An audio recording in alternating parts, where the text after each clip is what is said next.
There is no such thing as originality. Everything's already been done, or maybe thought of already.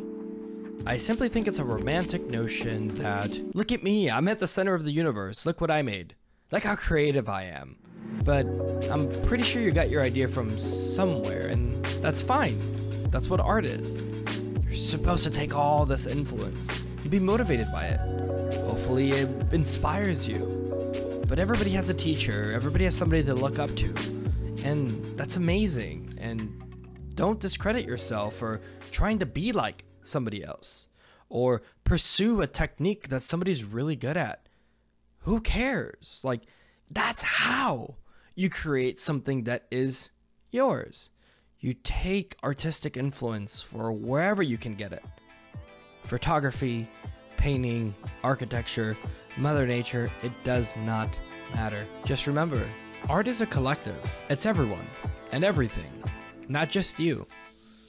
Not every single painting you make is going to be so remarkable.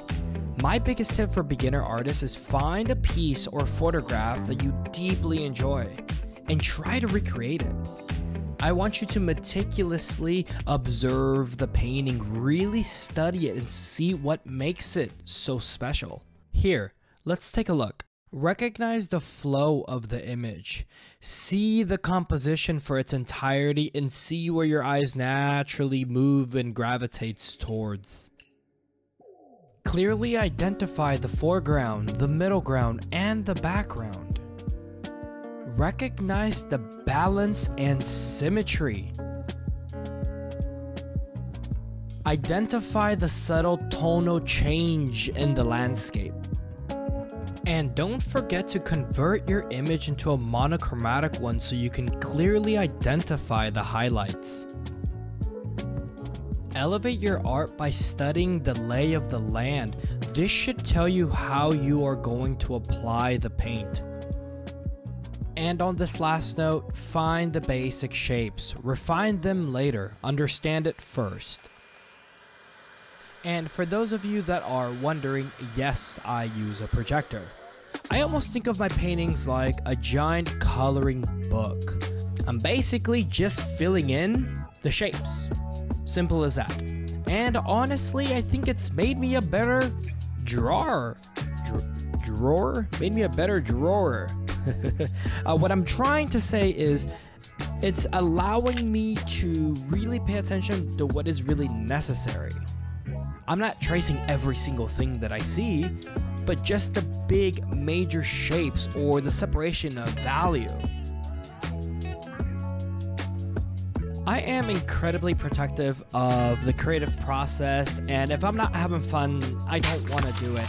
And drawing is one of those things that I've been doing forever, and quite frankly, I'm not that good at it. And so the number one priority when I paint is fun.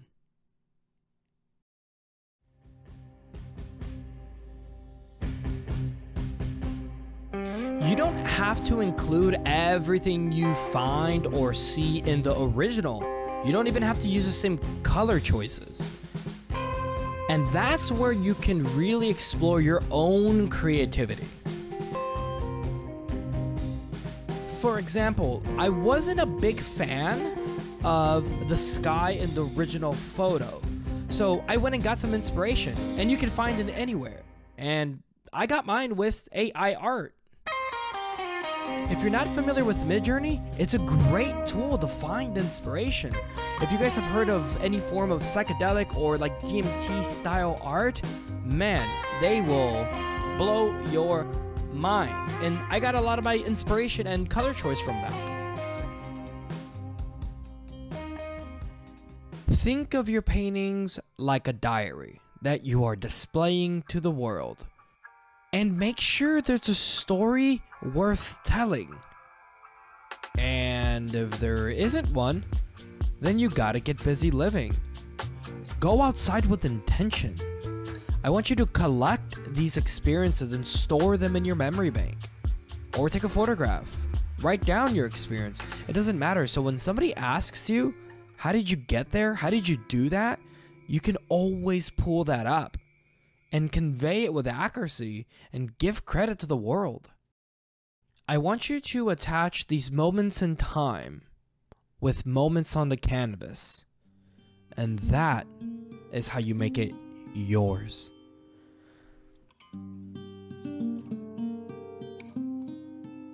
Hopefully, I've convinced you by now that art is not an individualistic pursuit.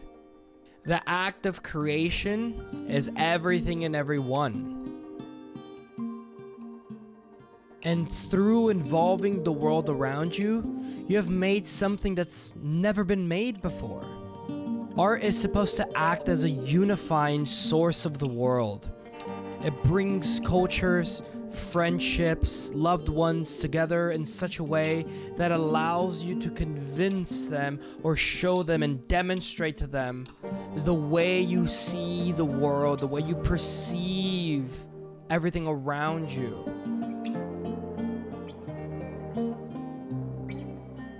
One thing that I was doing that just felt really weird or even somewhat empty was anytime anybody would compliment any of my artwork, all I would do is just sit there and relish in all of the glory instead of, you know, it's fine to do some of that. I think your hard work should be definitely rewarded, or, you know, and you are deserving, I think that's right, of compliments. But what I'm trying to say is inform everybody else that, you know, this was a photograph that I referenced by an amazing photographer, or this is a style that's very unique to this person and something like that, and include everybody else with you. You know, give credit where credit is due.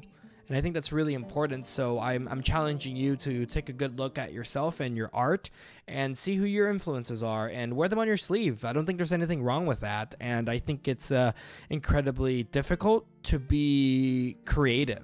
I think it's pretty hard. And if you're not a creative person, it's not super glamorous all the time. And it's stressful and anxious, and there's a lot of self-doubt, and that's very normal.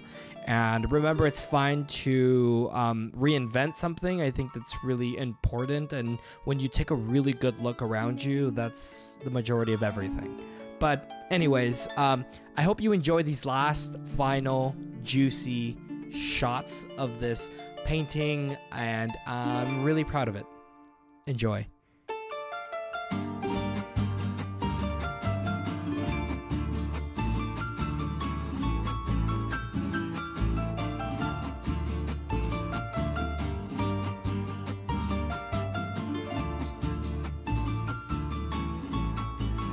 Thank you so much for sticking around to the very end of the video. If you are new to the channel, please consider subscribing. I am painting every single national park.